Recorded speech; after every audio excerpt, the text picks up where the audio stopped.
الحمد لله وكفى والصلاة والسلام على سيد الرسل وخاتم الأنبياء وعلى آله وأصحابه الذين أوفوا عهدا الذين هم خلاصة العرب العرباء وخير الخلائق بعد الأنبياء. أما بعد فأعوذ بالله من الشيطان الرجيم. بسم الله الرحمن الرحيم. يريدون ليطفئوا نور الله بأفواههم والله متم نوره ولو كره الكافرون. هو الذي أرسل رسوله بالهدى ودين الحق ليظهره على الدين كله ولو كره المشركون. قال النبي صلى الله عليه وسلم: الآن نغزوهم ولا يغزوننا نحن نسير إليهم. صدق الله العظيم وصدق رسوله النبي الأمي الكريم ونحن على ذلك لمن الشاهدين والشاكرين والحمد لله رب العالمين. 28واں پارہ سورہ صف کی 2 آیت کریمہ اور جناب نبی پاک صلی اللہ علیہ وسلم کا ایک فرمان تلاوت کیا ہے جس کو امام بخاری نے کتاب المغازی میں نقل کیا ہے. فرمایا اللہ رب العزت نے یریدون لیطفئوا نور اللہ بافواہہم. یہ کافر لوگ خصوصاً یہودی یریدون لیطفئوا نور اللہ، وہ یہ چاہتے ہیں کہ اللہ کے نور کو بجھا دیں، یعنی دین اسلام کو مٹا دیں. واللہ متم نورہ، اور اللہ اپنے نور کو مکمل پھیلانے کا ارادہ کر چکا ہے. وَلَوْ كَرِهَ الْمُشْرِكُونَ، اگرچہ مشرک ناپسند کرتے ہیں، ان کی ناپسندگی کی تو بات نہیں ہے. یہ سورہ صف کی آیت ہے.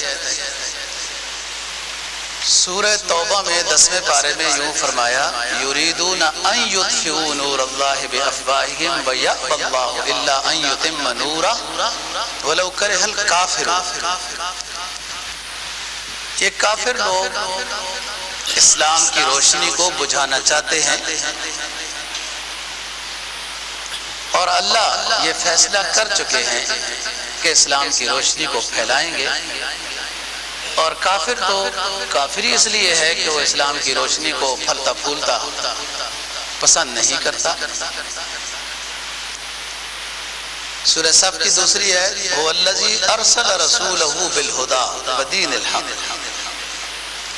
وہ اللہ وہ ہے جس نے اپنے آخری پیغمبر کو ہدایت کی کتاب دے کر بھیجا، دین حق دے کر بھیجا. لِيُظْهِرَهُ عَلَى الدِّينِ كُلِّهِ، تاکہ جتنے بھی ادیان خواہ آسمانی ہوں یا دوسرے کوئی لوگوں نے خود بنا رکھے ہوں، تمام ادیان پر دین اسلام کو غالب کرتے ہیں. اس لیے آخری پیغمبر کو بھیجا. لِيُظْهِرَهُ عَلَى الدِّينِ كُلِّهِ وَلَوْ كَرِهَ الْمُشْرِكُونَ. 10ویں پارے میں وَلَوْ كَرِهَ الْكَافِرُونَ آیا. سورہ فتح میں هو الذی ارسل رسولہ بالہدی ودین الحق لیظہرہ علی الدین کلہ وکفی باللہ شہیدا. 26واں پارہ سورہ فتح میں آیا کہ اللہ آخری رسول کو بھیج رہا ہے، اپنی کتاب دے کر بھیج رہا ہے، دین حق دے کر بھیج رہا ہے، اس کو غالب کرے گا تمام ادیان پر، اور اللہ ہی اس کے صداقت پر، پیغمبر برحق ہونے پر گواہ کافی ہے۔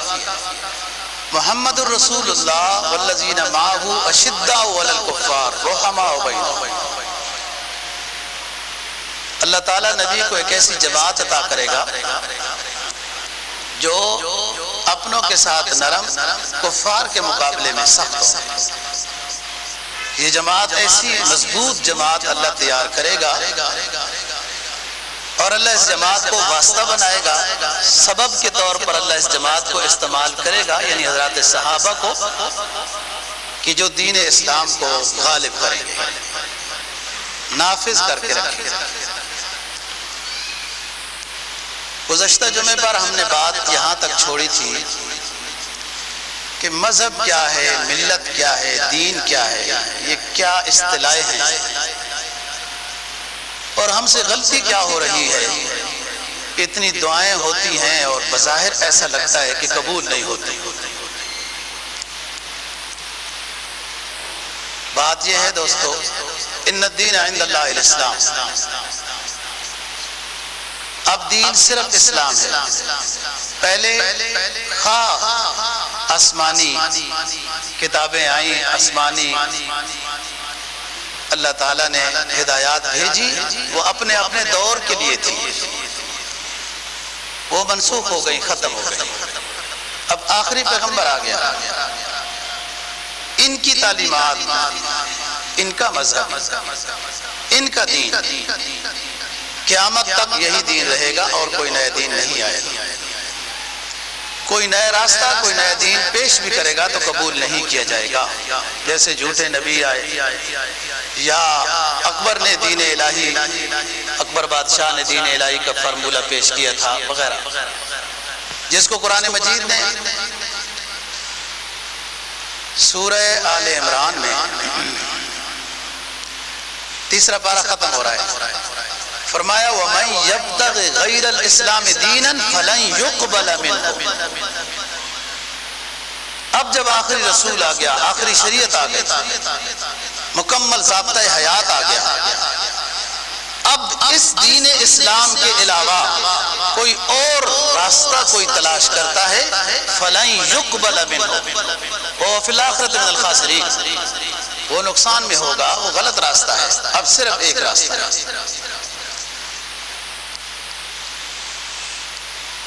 اور اسی کو سورہ مائدہ میں فرمایا اليوم اکملت لکم دینکم واتممت علیکم نعمتی ورضیت لکم الاسلام دینا۔ اللہ نے نعمت کی تکمیل کر دی ہے، اور وہ نعمت کیا ہے کہ دین اسلام کو آخری شریعت کے لیے مکمل کر دیا ہے۔ نہ آپ کے بعد کوئی پیغمبر آئے گا، نہ کوئی کتاب آئے گی، نہ کوئی نیا مذہب، نہ کوئی نیا دین، نہ کوئی نیا راستہ آئے گا، بس سب کچھ مکمل ہو چکا ہے۔ اس کی تکمیل تین طرح کی ہے، ایک تو قانون کا مکمل نازل ہو جانا، یہ آپ صلی اللہ علیہ وسلم پر پورا ہو گیا۔ یہ آیت خطبہ حجۃ الوداع کی ہے، الیوم اکملت لکم دینکم والی، اور سن 10 ہجری میں ہوا آپ کا آخری حج، اور اس کے بعد محرم صفر 2 مہینے آپ نے گزارے، اور تیسرا مہینہ جو ہے ربیع الاول کا، اس کی 12 تاریخ کو آپ دنیا چھوڑ جاتے ہیں۔ الیوم اکملت لکم دینکم، سورہ مائدہ کی آیت یہ خطبہ حجۃ الوداع کے موقع پر نازل، جبل الرحمہ کے قریب آپ اونٹنی پر سوار تھے۔ ایک ہے ضابطے کا نازل ہو جانا، وہ بھی مکمل ہو چکا ہے۔ دوسرا اس ضابطے کا نافذ ہو جانا، یہ حضرات صحابہ اکرام رضی اللہ تعالیٰ عنہ کے دور میں مکمل ہو چکا ہے۔ پھر لِيُظْهِرَهُ عَلَى الدِّينِ كُلِّهِ، قرب قیامت میں پھر یہ دین اسلام تمام ادیان کے اوپر غالب ہوگا۔ پھر ایک مرتبہ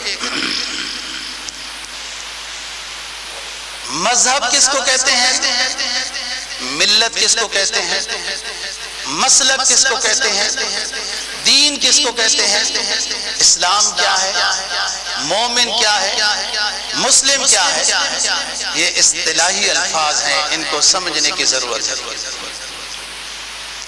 ان الدین عند اللہ الاسلام،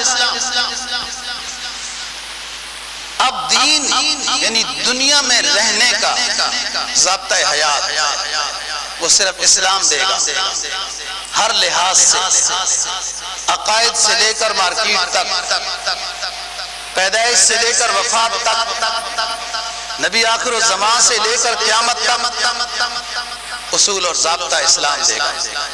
ان الدین عند اللہ الاسلام، اسلام ایک مرکز، ایک شجرہ کا نام ہے، پھر اس کی شاخیں ہیں، مسلک کے لحاظ سے، مذہب کے لحاظ سے، دین اور ملت کے لحاظ سے، مسلم و مومن کے لحاظ سے۔ فرمایا تمہاری ملت ابیکم ابراہیم هو سماکم المسلمین من قبل وفی ھذا لیکون الرسول شہیدا علیکم وتکونوا شہداء علی الناس۔ ہم نے تمہاری ملت یعنی نبی آخر الزمان صلی اللہ علیہ وسلم کی ملت ابراہیمی بنائی ہے۔ ملت جو قوم ہوتی ہے، اس قوم کو جب ملت کا لقب ملتا ہے تو تب ملتا ہے ملت کا لقب جب وہ کسی مذہب کے پیروکار ہوتی ہے۔ ملت، اقبال مرحوم کہتے ہیں نا، ملت مذہب سے ہے، مذہب ہی نہیں تو تم بھی نہیں۔ قوم مذہب سے ہے، مذہب ہی نہیں تو تم بھی نہیں۔ ملت ابراہیمی کیوں کہا گیا؟ یہ تو آخری شریعت ہے، نئی شریعت ہے، نئی کتاب ہے، اس لیے کہ کچھ باتیں قدرے مشترک ہیں آخری شریعت اور ابراہیم علیہ السلام کی شریعت کی، اس لیے اس کو ملت ابراہیمی کہا گیا ہے۔ جیسے حج کے بعد احکام ہے، قربانی کے لحاظ سے بات ہے، اور مقام ابراہیم وغیرہ، لیکن ایک اہم بات ہے جس کی وجہ سے اس شریعت کو ملت ابراہیمی کہا گیا، ملت موحدہ۔ جیسے ابراہیم علیہ السلام کی ملت ہے کہ وہ بت شکن ہے، اللہ کا خلیل، اور نبی پاک صلی اللہ علیہ وسلم نبی آخر الزمان بھی جب فاتح مکہ بن کے آئے گا تو بت شکن ہوگا۔ یہ اس وجہ سے ملت ابراہیمی کہا گیا، ملت موحدہ، توحید پر قائم ملت ہے۔ واتبع ملت ابراہیم حنیفا وما کان من المشرکین۔ اے پیغمبر اور پیغمبر کے ماننے والوں، ملت ابراہیمی کی اتباع کرو، اور ملت ابراہیمی کا تعارف یہ ہے کہ وہ ایک وحدہ لا شریک ذات کو ماننے والی ہے، وہ ملت ماننے والی بنے۔ ابراہیمی کہتے ہو اپنے آپ کو، ابراہیم تو مشرک نہیں تھے، یہودی بھی اپنے آپ کو ابراہیمی کہتے ہیں، عیسائی بھی کہتے ہیں ابراہیمی، مشرکین مکہ بھی کہتے ہیں۔ قرآن کو پھر اعلان کرنا پڑا، ما کان ابراہیم یہودیم ولا نصرانیم ولکن کان حنیفا مسلما وما کان من المشرکین۔ اب ملت ابراہیمی کا جوڑ دیکھنا، ابراہیم نہ یہودی ہے نہ عیسائی ہے، یہ سب بات کے ہیں، نہ وہ مشرکین مکہ جیسے مشرکین کہتے ہیں ہم ملت ابراہیمی والے ہیں۔ ما کان ابراہیم یہودیا ولا نصرانیا ولکن کان حنیفا مسلما ولکن کان حنیفا مسلما۔ ابراہیم علیہ السلام تو مسلمان ہے، اور یہی لقب هو سماکم المسلمین من قبل، اے آخری ملت، اے آخری شریعت، نبی آخر الزمان صلی اللہ علیہ وسلم کے ماننے والوں، تمہارا یہ نام مسلم ہم نے پہلے ہی رکھ دیا تھا۔ ابراہیم بھی مسلم ہے، ما کان ابراہیم یہودیا ولا نصرانیا ولکن کان حنیفا مسلما وما کان من المشرکین۔ تو ملت کی بات ہوگا، کیوں ہم کہتے ہیں ہم ملت ابراہیمی ہیں؟ کچھ باتیں مشترک ہیں اور وہ ملت موحدہ ہے۔ ابراہیم بھی بت شکن ہے، اور اللہ کا آخری پیغمبر بھی بت شکن ہے، اور لاٹھی کے اشارے کے ساتھ توڑتے جا رہے تھے۔ وہ بھی بہت زیادہ تھے، یہ تو سینکڑوں میں تھے، 360 تو صرف بیت اللہ کے ارد گرد تھے، اور لات منات وغیرہ یہ بڑے بڑے بت تھے، یہ سائڈوں میں انہوں نے تو کئی کنالے زمین بھی اپنے قبضے میں لے رکھی تھی، سب ختم کیا۔ مذہب ان تعلیمات ربانی کا نام ہوتا ہے جن کے اوپر عمل کرنے سے انسان کی روحانیت کو جلا ملتا ہے، تازگی ملتی ہے، سکون نصیب ہوتا ہے۔ مذہب میں ارکان اسلام آ گئے، یہ شخصی عبادات، ذاتی عبادات، ذکر و اذکار بھی آ گیا، تلاوت بھی آ گئی، صدقات و خیرات بھی آ گئے، نماز روزہ حج زکوٰۃ، یہ سب مذہب ہے۔ گزشتہ جمعے پر یہاں بات چھوڑی تھی کہ مذہب پر عمل تو کسی حد تک ہو رہا ہے، پورا اب بھی نہیں۔ مسجد ویران پڑی ہیں، اذانیں ہو جاتی ہیں، گاؤں بھرے ہوئے ہوتے ہیں، 3-4 بندے نمازی آتے ہیں، ادھر بھی ہے یہاں ایک پلازے میں کتنے بندے ملازم ہیں، اور کتنے گنجان پلازے ہیں، اور پھر اس کے بعد دیکھو آبادی کے لحاظ سے جمعے کے علاوہ نماز فرض نہیں۔ مذہب پر پھر بھی کسی حد تک عمل ہو رہا ہے، نماز ہو رہی ہے، عمرے حج ہو رہے ہیں، ذکر اذکار ہو رہا ہے، صدقات خیرات ہو رہے ہیں، پڑھنا پڑھانا اپنے لحاظ سے یہ ہو رہا ہے، یہ مذہب ہے۔ اور یہ بتا رہا تھا کہ مذہب کی تعلیمات پر عمل کرنے سے کفر کو کوئی پریشانی نہیں ہے۔ پریشانی کہاں ہے کفر کو؟ ابھی بتاؤں گا۔ مذہب کہتے ہیں ان ہدایات ربانی کو کہ جن کے اوپر عمل کرنے سے انسان کو روحانیت نصیب ہوتی ہے، سکون ملتا ہے، راحت ملتی ہے۔ آپ دیکھیں نا، کبھی بھی آپ پریشان ہو، آپ تلاوت قرآن مجید کریں، ذکر اذکار کریں، 2 نفل پڑھیں، انشاءاللہ سکون نصیب ہوگا۔ اور نبی کو حکم بھی ہوا، وَلَقَدْ نَعْلَمُ أَنَّكَ يَضِيقُ صَدْرُكَ بِمَا يَقُولُونَ فَسَبِّحْ بِحَمْدِ رَبِّكَ وَكُن مِّنَ السَّاجِدِينَ۔ اے پیغمبر، ہم جانتے ہیں آپ لوگوں کی فضول باتوں کی وجہ سے پریشان ہو جاتے ہیں، ہمیں معلوم ہے، لیکن جب ایسی کوئی بات سامنے آئے تو آپ تسبیحات میں اضافہ کر دیں، نفل پڑھیں، آپ کی پریشانی دور ہو جائے گی۔ یہی ہمارے لیے حکم ہے۔ مذہب کی بات ہو گئی، ملت کی بات ہو گئی، مسلک کی بات۔ مسلک کہتے ہیں نا، یہ فلاں حنفی مسلک والے ہیں، فلاں شافعی مسلک والے ہیں۔ کیا مطلب ہے مسلک کا؟ یعنی خیر القرون میں جن حضرات نے قرآن و حدیث سمجھ کر اس کا جو مفہوم پیش کیا ہے، ہم ان کی اس سمجھ کے اوپر اعتماد کرتے ہیں، اور جو انہوں نے مفہوم پیش کیا ہے ہم اس کے اوپر چلتے ہیں۔ دنیا میں اکثریت حنفی لوگ ہیں، امام حنیفہ رحمہ اللہ تعالیٰ کے پیروکار ہمیشہ سے زیادہ رہے، اور اس کی وجہ میں بتا چکا ہوں کہ سن 150 ہجری میں جب خلیفہ ہارون الرشید آتا ہے تو امام ابو یوسف کو وہ قاضی القضات رکھتا ہے، پھر امام محمد کو رکھتا ہے۔ یہ لوگ حنفی تھے، اسی طریقے سے یہ آگے سلسلہ چلتا رہا۔ خلافت عثمانیہ آئی جو 500-600 سال رہی، جو 1900 کچھ میں وہ ختم ہوئی ہے، 1924 میں۔ تو اس وقت تک خلافت عثمانیہ تھی، اور ان کے جو قضات کا نظام تھا وہ حنفی تھا، تو اس لحاظ سے حنفی مسلک دنیا میں زیادہ رائج ہے۔ حنفی مسلک، میں بتا رہا ہوں مسلک کیوں کہتے ہیں، حنفی مسلک، شافعی مسلک، مالکی مسلک، حنبلی مسلک، یعنی خیر القرون میں جن بزرگوں نے، جن علماء مجتہدین محدثین نے اسلام کے مفہوم کو سمجھ کر ہمارے لیے پیش کیا ہے، ہمیں ان کے بزرگی پر، علم پر، ان کے اجتہاد اور ان کی قیاس پر ہمیں اعتماد ہے، اور ہم ان کے مسلک کے اوپر چل رہے ہیں۔ کوئی امام شافعی کا مسلک ہے، کوئی امام حنیفہ کو، کوئی دین سے کوئی الگ مفہوم نہیں ہے۔ اب ایک باتیں، حدیث میں 2 باتیں بیان ہو گئی۔ ایک امام کی تحقیق یہ ہے کہ اوپر والی حدیث زیادہ بہتر ہے، ایک امام کی تحقیق ہے نہیں دوسری حدیث زیادہ بہتر ہے، اس لیے تھوڑا سا فرق فروعی مسائل میں پڑ جاتا ہے۔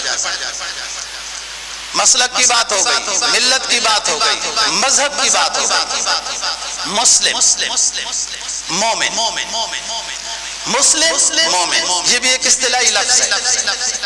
مومن ایمان والے کو کہتے ہیں جس نے ایمان لایا، اور یہ دل سے ماننے کا نام ہوتا ہے ایمان۔ آمنت باللہ کما ہوا باسمائہ وصفاتہ وقبلت جمیع احکامہ، اقرار باللسان وتصدیق بالقلب۔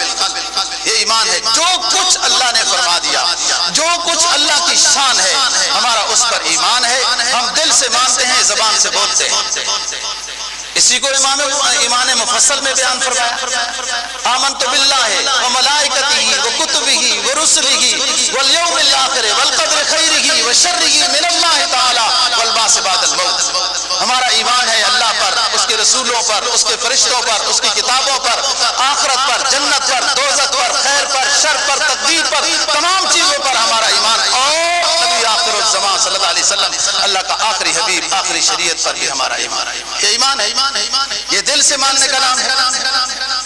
مسلمان اسلام، جو باتیں آپ نے دل سے مان لی ان کو عمل میں لے آنے کا نام اسلام۔ نہ نظر آنے والی چیز ایمان ہے، نظر آنے والی چیز کو کہتے ہیں اسلام ہے۔ یہ دونوں لازم ملزوم ہے، جو مومن ہوگا وہ مسلم ہوگا۔ جو اسلام کے عبادات ارکان پر عمل کر رہا ہے تو یقیناً دل میں وہ مانتا ہی ہے۔ اگر ظاہری طور پر وہ اسلام کی باتیں مان رہا ہے، دل سے نہیں مانا تو وہ منافق ہے، اور دل سے ہی نہیں مانا تو کافر ہے۔ مومن مسلم، ملت، مسلک، مذہب، یہ ساری باتیں سمجھ میں آ گئی ہیں۔ اب ذرا سمجھنی ہے بات۔ مذہب، ارکان اسلام، شخصی زندگی کو پاکیزہ بنانے کا نام مذہب ہے۔ دل کے لحاظ سے، اعمال کے لحاظ سے، ارکان اسلام کے لحاظ سے یہ مذہب ہے۔ اور اسلامی احکام کو حکومتی سطح پر قوت نافذہ کے ذریعے سے عملاً نافذ کرنے کا نام دین ہے۔ ہم اسلام کی ایک شک پر عمل کر رہے ہیں کہ نماز روزہ ہو رہا ہے، اسلام کی دوسری شک جو بڑی شک ہے، اسلام اس ضابطے کا نام ہے کہ جس کے پاس زندگی گزارنے کے ہر زاویے میں ہدایات موجود ہیں۔ دین ضابطۂ حیات کو کہتے ہیں۔ الیوم اکملت لکم دینکم کہا، الیوم اکملت لکم مذہبکم نہیں کہا۔ ان الدین عند اللہ اسلام ومن یبتغی غیر الاسلام دینا فلن یقبل منہ۔ سب دین کی بات ہو رہی ہے۔ دین کس کو کہتے ہیں؟ ضابطۂ حیات کو۔ صرف عبادات، نماز، روزے، حج کو دین نہیں کہتے۔ حکومت کے نظام کو، مارکیٹ کے نظام کو، اقتصادیات کو، معاشیات کو، تمام رہن سہن کو دین کہتے ہیں۔ اور نبی کو ہم نے بھیجا، هو الذی ارسل رسولہ بالہدی ودین الحق لیظہرہ علی الدین کلہ۔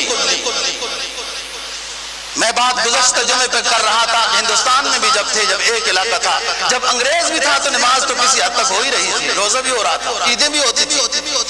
اب بھی عالم کفر میں نماز، روزہ، عیدیں ہوتی ہیں، اذان بھی ہوتی ہے۔ پاکستان کیوں بنایا گیا ہے؟ صرف نماز روزہ کرنے کے لیے پاکستان بنایا گیا ہے؟ پاکستان کا نعرہ کیا لگایا گیا؟ لا الہ الا اللہ محمد الرسول اللہ، کہ ہم نظام مصطفیٰ کو لے کے آئیں گے، اور یہی بات تھی لیظہرہ علی الدین کلہ، کہ ایسا خطہ اے رب ہمیں چاہیے کہ جہاں پہ تیرے آخری حبیب کی شریعت کو نافذ کر سکیں۔ نماز روزہ تو ہو ہی رہا تھا، اور ہر دور میں کفر دین کی بات کو اور دین کو روکنے کے لیے کمر بستہ رہا ہر دور میں۔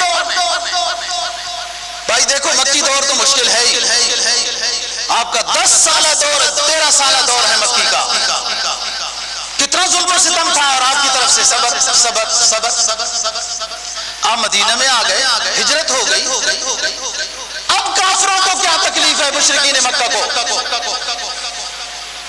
کہ وہ مدینہ کی طرف چڑھائی کرنے کے لیے آ رہے ہیں، جس پر بدر ہوا، جس کے اوپر پھر بعد میں احد ہوا، غزوہ احد،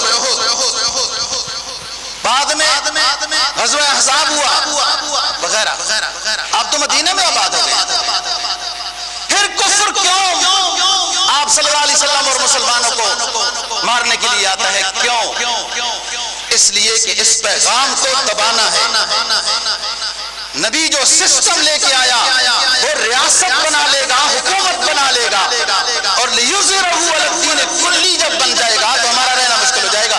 اس لیے وہ مکہ سے چل کر چندے جمع کر کے اسلحے خرید کر کے بڑے بڑے نامی گرامی پہلوانوں کو ہائر کر کے وہ لاتے رہے مسلمانوں کو ختم کرنے کے لیے۔ لیکن قرآن کہتا ہے یریدون لیطفئوا نور اللہ بافواہہم، کافر تو یہ چاہتا ہے کہ ہم اسلام کی روشنی کو بجھا دیں، لیکن رب نے وعدہ کر رکھا ہے کہ اسلام کی روشنی کو وہ پھیلا کے رہے۔ اب دیکھو ہر دور میں مسلمان تھوڑے ہیں وہ زیادہ ہیں، مسلمان تھوڑے ہیں وہ زیادہ ہیں، لیکن مسلمانوں کو اللہ نے فتح مبین سے نوازا، اس لیے کہ اللہ ارادہ کر چکا تھا لیظہرہ علی الدین کلہ۔ اچھا مشرکین مکہ غزوہ احزاب جو خندق جس میں کھودی گئی تھک گئے، مسلمان کے اوپر بھی بڑا امتحان تھا، آپ صلی اللہ علیہ وسلم پر بھی امتحان آیا، پوری زندگی امتحان ہے دوستو، لیکن سب سے بڑا امتحان آپ صلی اللہ علیہ وسلم پر طائف کے سفر سے، جس میں اتنا خون بہا کہ پاؤں کی جوتیاں اور پاؤں آپس میں چپک گئے۔ سب سے بڑا امتحان آپ صلی اللہ علیہ وسلم کے اوپر طائف کا، اور حضرات صحابہ اکرام رضی اللہ تعالی عنہم پر سب سے بڑا امتحان غزوہ احزاب میں تھا۔ سردیاں بھی ہیں، کھانے پینے کا بھی سامان نہیں ہے، اور چند دنوں میں اتنی بڑی خندق کھودی گئی، پیٹ پہ سب نے پتھر باندھے، سرکار نے 2 پتھر باندھے ہوئے ہیں۔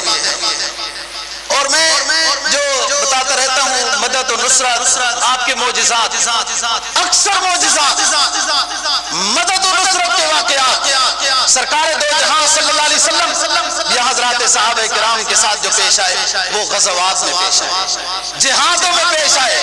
جہاد مسلمان کی شان و شوکت ہے، اسلام کی عزت ہے، اللہ کی مدد و نصرت کو نازل کرنے کا ذریعہ ہے، اللہ کو خوش کرنے کا ذریعہ ہے جہاد۔ 1 کلو آٹا اگر 3000 پہ پورا ہوا تو وہ بھی غزوے کی بات ہے، اور آب دہن سے تھوڑا سا پانی پورے قافلے کے لیے پورا ہو گیا تو یہ بھی غزوے کی بات ہے، وغیرہ اور غزوہ احزاب کے بعد سردیاں بھی ہیں، طوفان بھی آ رہے ہیں، ٹھنڈی ہوائیں بھی چل رہی ہیں، دشمن کے خیمے بھی اکھڑ رہے ہیں، لیکن ادھر بھی تو بہت بڑا امتحان حضرات صحابہ پر۔ جب وہ تتر بتر ہو گئے مشرکین، جس میں یہودی بھی ان کے ساتھ مل گئے تھے، جبکہ معاہدہ تھا مسلمانوں کے ساتھ کہ ہم ان کے ساتھ نہیں ملیں گے، اس لیے ان کو پھر سزا دی گئی، جلا وطن کیا گیا بنو قریظہ کو۔ سمجھیے بات کو، بدر کیوں ہوتا ہے، غزوہ احد کیوں ہوتا ہے، احزاب کیوں ہوتا ہے؟ کہ یہ لوگ یہ سمجھتے ہیں کہ پیغمبر اسلام کے ماننے والے ہر روز بڑھتے جا رہے ہیں، ایک دن ایسا آ جائے گا کہ لیظہرہ علی الدین کلی بن جائے گا، یہ غالب آ جائیں گے تو ہمارا تو ختم ہو جائے گا نظام، اس لیے ان کو ختم کرنا ہے، ان کو مارنا ہے۔ جب غزوہ احزاب ختم ہوا صحابہ کا امتحان بہت بڑا امتحان تھا، اس لیے تو شان بڑی ہے صحابہ کرام کی کہ انہوں نے قربانیاں ان کی بڑی ہیں، شان اسی کی بڑی ہوتی ہے جن کی قربانیاں بہت ہوتی ہیں۔ آپ نے فرمایا الآن نغزوهم ولا يغزوننا، اے میری جماعت سنو، غزوہ احزاب کے بعد مشرکین مکہ کی کمر ٹوٹ گئی ہے، وہ ہمارے اوپر اب جلوار نہیں کر سکیں گے، ہم وقت اب آیا ہے، نحن نسیر الیہم، ہم ان کی طرف اب چڑھائی کر کے جائیں گے۔ غزوہ احزاب جو سن 5 ہجری میں ہوا وہ نہیں آئے، پھر اس کے بعد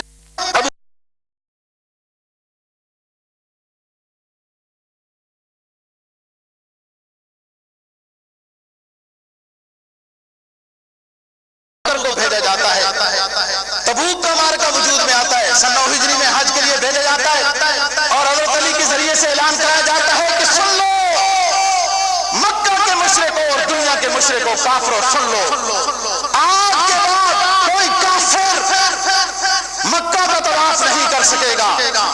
بس ختم ہو گیا. اور کسی کو مشرک اور کافر کو خطہ نما عرب کے اندر رہنے کی اجازت نہیں ہوگی. فَإِذَا انْسَلَخَ الْأَشْهُرُ الْحُرُمُ فَاقْتُلُوا الْمُشْرِكِينَ حَيْثُ وَجَدتُّمُوهُمْ. اعلان ہو گیا ہم اشہر حرم کو نکلنے کا انتظار کریں گے. ابو بکر حج پر ہیں, سن 9 ہجری ہے. علی اعلان کر رہے ہیں, یہ اعلان جو میں بتا رہا ہوں سورہ برات کا 10ویں پارے کا, برات من المشرکین. اعلان ہو رہا ہے کہ کوئی کافر اور مشرک آئندہ بیت اللہ شریف کے طواف کے لیے نہیں آئے گا, اور خطہ نما عرب کے اندر کوئی کافر نہیں رہ سکتا. یاد رکھو میرے اعلان کو سنو اور سمجھو. ہم صرف اشہر حرم کو نکلنے کا انتظار کر رہے ہیں. فَإِذَا انْسَلَخَ الْأَشْهُرُ الْحُرُمُ فَاقْتُلُوا الْمُشْرِكِينَ حَيْثُ وَجَدتُّمُوهُمْ. میرا اعلان ہوگا جب اشہر حرم ختم ہو جائے تو جہاں کوئی مشرک اور کافر مکہ اور خطہ نما عرب کے اندر ملے قتل کر دو. لیکن قتل کی نوبت نہیں آئی. بہت ساروں کا اسلام تو پہلے سے ہی کچھ سمجھ رہے تھے مسلمان ہو گئے, اور جن بدبختوں کے مقدر میں اسلام نہیں تھا وہ خطہ عرب چھوڑ کر بھاگ گئے. یہ ہوئی بات. یہ سن 9 ہجری. میں یہ بتانا چاہ رہا ہوں کہ غزوہ احزاب کے بعد پھر وہ آ نہیں سکے مدینہ کی طرف, اور سن 9 ہجری میں غزوہ تبوک کا واقعہ سامنے آتا ہے.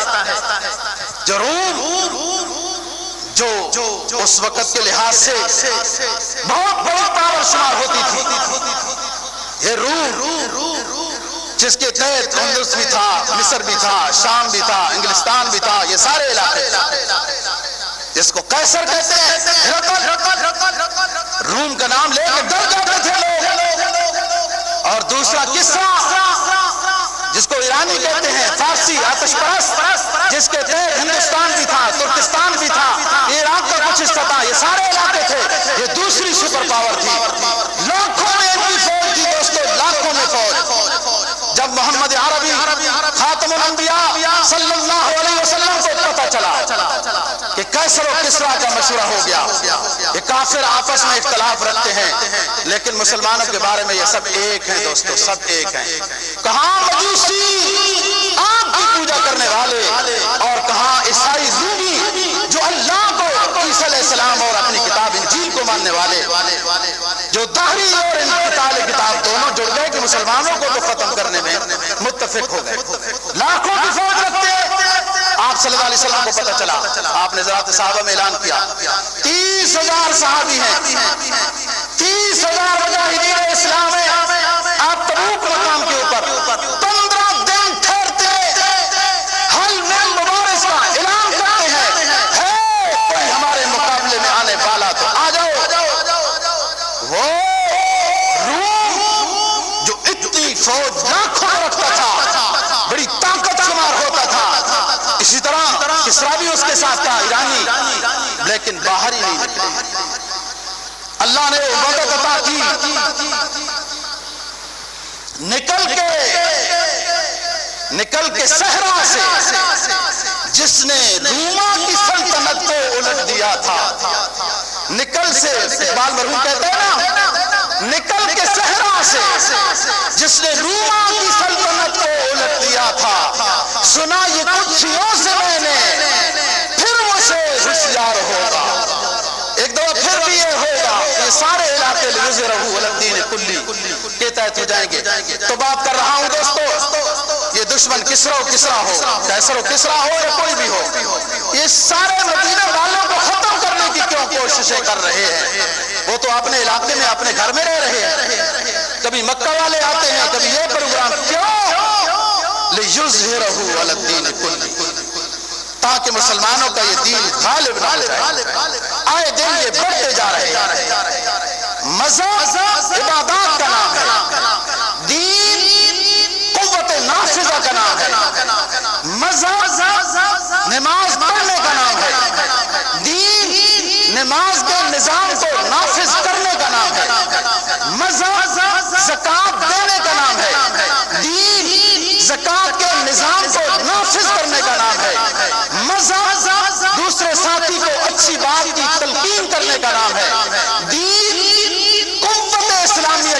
ذریعے سے امر بالمعروف کے نظام کو نافذ کرنے کا نام ہے۔ مذہب دوسرے ساتھی کو منکر سے محبت سے روکنے کا نام ہے۔ دین قوت اسلامیہ حکومت اسلامیہ کے ذریعے سے منکرات کو پار کے ساتھ روکنے کا نام ہے۔ مذہب کے ساتھ کفر کو کوئی سروکار نہیں ہے۔ کفر پریشان ہے کہ یہ مسلمان کوئی خلافت کا نظام نہ لے کے آ جائے، اسلامی نظام مصطفیٰ نہ لے کے آ جائیں، اس لیے تو کفر پریشان ہے۔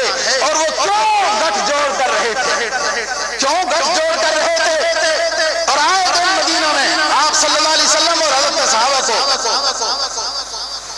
پریشان کر رہے تھے تاکہ یہ قوت نافذہ کی شکل نہ بنے۔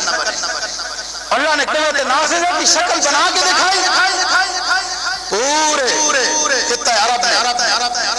آپ صلی اللہ علیہ وسلم کے زمانے میں نافذ ہو گیا نظام، یمن اور بحرین تک کے آپ نے گورنر بھیج دیے، لیکن اس لیے تو آپ نے فرمایا تھا علیکم بسنتی وسنت الخلفاء الراشدین المہدیین، میری سنت کو بھی لازم پکڑنا، میرے بعد میرے خلفاء کی سنت کو بھی لازم پکڑنا۔ پھر خلفاء نے لیظہرہ علی الدین کلی کو نافذ کر کے دکھایا۔ وہ جو مشورہ کرتے تھے کہ ہم مدینہ والوں کو ختم کریں گے، شروع تو ابو بکر رضی اللہ عنہ نے کر دیا تھا، لیکن تکمیل کر دی کیسر و کسریٰ کو فتح کر کے حضرت عمر فاروق رضی اللہ تعالیٰ عنہ نے، اور یہ نظام بڑھتا گیا۔ پھر امیر معاویہ رضی اللہ تعالیٰ عنہ کا دور آتا ہے کہ انہوں نے اسلام کی آواز کو یورپ کی وادیوں میں بھی گونج پیدا کر دی۔ قسطنطنیہ کا علاقہ، اندلس، قرطبہ، یہ سارے علاقے حضرت امیر معاویہ رضی اللہ تعالیٰ عنہ کے زمانے میں فتح ہوئے۔ اقبال مرحوم اسی کو کہتا ہے نا، مغرب کی وادیوں میں جب گونجی اذان ہماری، تھمتا نہ تھا کسی سے یہ سیل رواں ہمارا، باطل سے ڈرنے والے اے آسمان نہیں ہیں ہم، 100 بار کر چکا ہے تو امتحان ہمارا، توحید کی امانت سینوں میں ہے ہمارے، 100 بار کر چکا، آسان نہیں مٹانا نام و نشاں ہمارا۔ یہ مغرب کی وادیوں میں جب گونجی اذان ہماری، تھمتا نہ تھا کسی سے یہ سیل رواں ہمارا۔ یہ مسئلے ہے، اس کو مسلمان کہتے ہیں، اس کو محمدی کہتے ہیں۔ یہ وہ مسلم ہے جس نے قرآن حدیث کا مطلب صحیح سمجھا ہے، اور ہم تو صرف مذہب کو لے کے بیٹھ گئے، صرف مذہب کو لے کے بیٹھ گئے۔ نماز روزہ ہو رہا ہے، اذان ہو رہی ہے، حج زکات ہو رہی ہے، اسلام کے حق ادا ہو رہا ہے، نہیں، یہ اسلام کا ایک حصہ، اس کے اوپر عمل ہو رہا ہے، وہ بھی کہوں نہیں ہے، وہ بھی 100% نہیں ہے۔ دین ضابطۂ حیات کا نام ہے جو کیسر و کسریٰ کے ایمان لرزا دیتا ہے، کانپنے لگ جاتے ہیں، نام سنتے ہیں عمر کا، مدینہ طیبہ میں خلیفہ مسلمین رہتا ہے، کانپ جاتے ہیں کیسر و کسریٰ، یہ لیظہرہ علی الدین، چھیڑا انہوں نے خود تھا، حضرت عدی رضی اللہ تعالیٰ عنہ نبی پاک صلی اللہ علیہ وسلم کے ساتھ ملتے ہیں، آپ نے فرمایا عدی دین اسلام قبول کرو، عزت پاؤ گے دنیا آخرت میں۔ کہنے لگا حضور میں تو دین پر ہوں۔ آپ نے فرمایا آپ دین پر ہو، میں جانتا ہوں، تم اپنے دین کے اوپر بھی عمل نہیں کر رہے ہو، تم اپنی قوم سے ٹیکس وصول کرتے ہو، وہ ظالمانہ ٹیکس ہے۔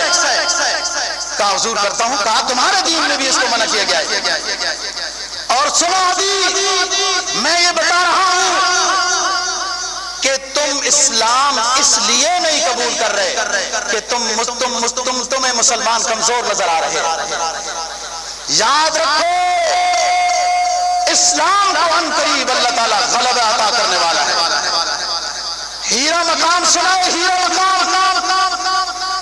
مقام سنائے، حضور سنائے، کہاں وہاں سے اکیلا شخص سفر کر کے آئے گا اپنی سواری پر بیٹھ کر، ہزاروں میل کا سفر کر کے مکہ مکرمہ کی زیارت کے لیے آئے گا، عمرہ کرے گا، طواف کرے گا، خیریت سے واپس آ جائے گا، میرے نظام میں اتنا امن آئے گا۔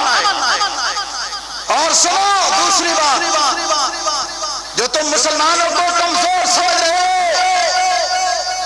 کسرا ہلاک حلق کسرا ولا کسرا بادا، حلق کیسر ولا کیسر بادا، میرے جانثار کیسر و کسرا کی اینٹ سے اینٹ بجا دیں گے، اور اس کے بعد نہ کوئی کیسر پیدا ہوگا نہ کوئی کسرا پیدا ہوگا۔ تو وہ کہنے لگا عدی حضور وہ کسرا بن ہرمز، وہ ایران کا جو تھا، وہ کسرا بن ہرمز، حضرات صحابہ اس کو قتل کر دیں گے۔ آپ نے فرمایا جی ہاں، کسرا بن ہرمز، کسرا بن ہرمز کو ختم کر دیا جائے گا، اس نے میرے نانا مبارک کو شاد کیا تھا، بے ادبی اور توہین کی تھی، اس کے کسرا سلطنت کے ٹکڑے ٹکڑے کر دیے جائیں گے، اور ان کے ہیرے اور جواہرات کے ڈھیر وہ حضرات صحابہ کے قدم چومیں گے، فتح و نصرت مال کے انبار وہ حضرات صحابہ کے قدم بوسی کریں گے۔ اور سنو تیسری بات جو میں اپنے موضوع کے مطابق کرتا ہوں، لِيُظْهِرَهُ عَلَى الدِّينِ كُلِّهِ، ایک زمانہ آ چکا ہے جب کیسر و کسرا فتح ہوگا، ایک زمانہ قرب قیامت میں آئے گا، سندھ و ہند خراسان، سندھ و ہند خراسان سے میرے ماننے والوں کی ایک جماعت اٹھے گی جو کالے علم لہراتے ہوئے جائیں گے، مقابلہ ان کا کوئی نہیں کر سکے گا، عرب نہیں عجم ہوں گے۔ پہلے بھی بیت المقدس ایک عجمی نے فتح کیا تھا، قرب ہے سلطان صلاح الدین ایوبی، لیکن عربوں سے چھینا گیا تھا۔ فاتح سلطان صلاح الدین ایوبی ہے جو کرد ہے، عجم ہے، اور چھین لیا گیا تھا عربوں سے۔ قرب قیامت میں پھر یہ خراسان، اس وقت خراسان یہ بڑا علاقہ شمار ہوتا تھا، آج آدھا ایران کے پاس ہے، آدھا افغانستان کے پاس ہے، کچھ حصہ پاکستان کے پاس۔ اس وقت کے لحاظ سے جو بڑا حصہ شمار ہوتا تھا خراسان، سندھ و ہند سے اٹھیں گے میرے ماننے والے، یہ پیشین گوئی ہیں، اور مقابلے میں جو بھی اٹھیں گے ان کا مقابلہ نہیں کر سکیں گے، یہ اپنے جھنڈے بیت المقدس کی دیواروں پہ لہرا دیں، یہ کالے جھنڈے۔ یہ الگ بات ہے، دو باتیں، ایک تو آپ کا فرمان ہے یہ ضرور ہو کے رہے گا، اس میں ہمارا ایمان ہے، جو آپ نے فرما دیا وہ ہو کے رہے گا، لیکن دوسری بات کہ یہ کب ہونا ہے، یہ کچھ لوگ عجلت پسندی سے کام لے رہے ہیں، کچھ لوگ عجلت پسندی سے کام لے رہے ہیں کہ غزوہ ہند شروع ہوگا، گھر بیٹھے غزوہ ہند نہیں ہوتا جناب، غزوہ ہند شروع ہو گیا، غزوہ ہند شروع ہو گیا، اور اپنے گھر کے چمن میں کراشن کوف لٹکا کے تو تقریر کرو غزوہ ہند شروع ہو گیا، غزوہ ہند ایسے نہیں شروع ہوتا۔ دو باتیں الگ الگ ہیں، سمجھیے، سرکار کا فرمانے خراسان سے اٹھے گا، یہ سندھ پتہ ہے کراچی سے لے کر افغانستان کے علاقے کو سندھ کہتے ہیں، یہ اٹھے گا قافلہ، کالے علم ہوں گے، اونچے لوگ، متقی لوگ ہوں گے۔ اسی وجہ سے تو ان بیچاروں کو دبایا ہی جا رہا ہے کہ کہیں یہی تو نہیں ہے، کہیں یہی تو نہیں ہے، کبھی مذاکرات بھی کرتے ہیں، کبھی پھر پیچھے جب ڈر جاتے ہیں کہ کہیں ایسا تو نہیں کہ بندے تو نہیں کھا جاتے، کہیں مذاکرات ہی کریں تو ایسا نہ اسی وقت ہی کہیں فلاں فلاں نہ کر دیں۔ یہ تو حقیقت ہے، ہوگا قرب قیامت، اور یہی کالے جھنڈے یہ فاتح بن کر بیت المقدس پر لہرا دیں گے، لیکن یہ کب ہوگا؟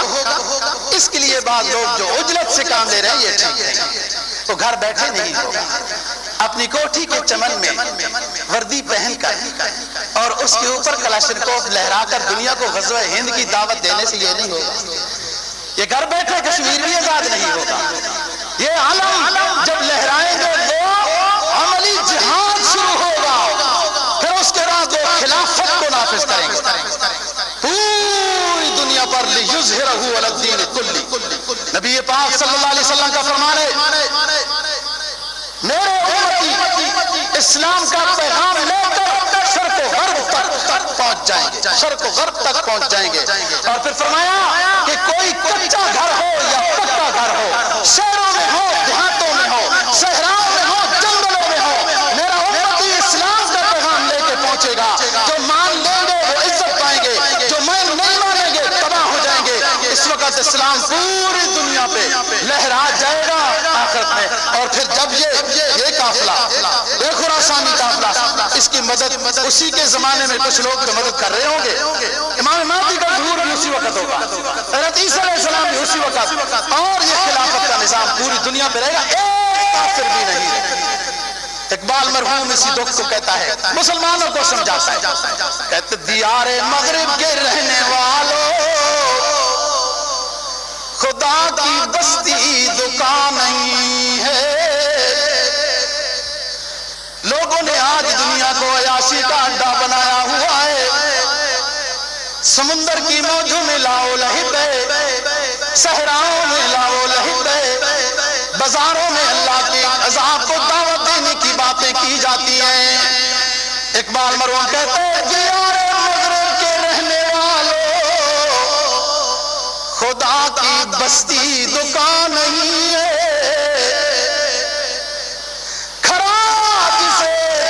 سمجھ رہے ہو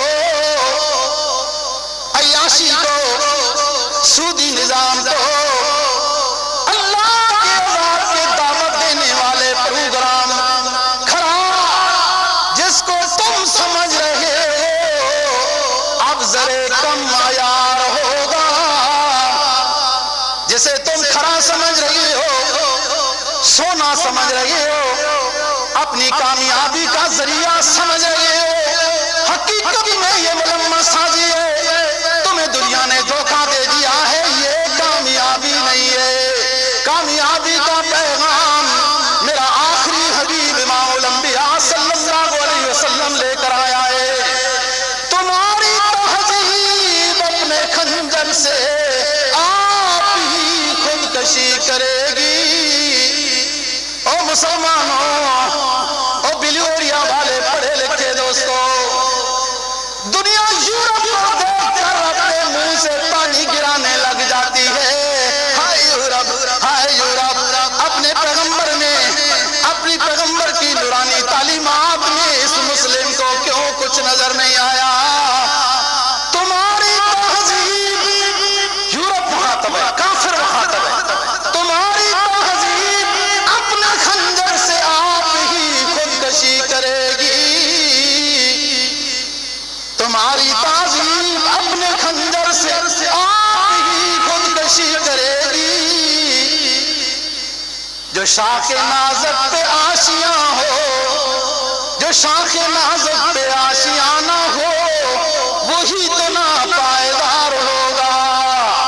نکل کے صحرا سے، نکل کے صحرا سے، نکل کے صحرا سے روما کی سلطنت کو جس نے الٹ دیا تھا، وہ صحابہ، وہ عرب کے رہنے والے جن کے پاس کسی کے پاس لاٹھی ہے، کسی کے پاس تلوار ہے، اور کسی کے پاس پورا لباس ہے، کسی کے پاس صرف چادر زیب تن ہے۔ نکل کے صحرا سے، نکل کے صحرا سے روما کی سلطنت کو جس نے الٹ دیا تھا، سنا یہ قدسیوں سے میں نے، سنا یہ قدسیوں سے، مجاہدوں سے سنا یہ قدسیوں سے میں نے، پھر سے وہ شعر ہوشیار ہوگا۔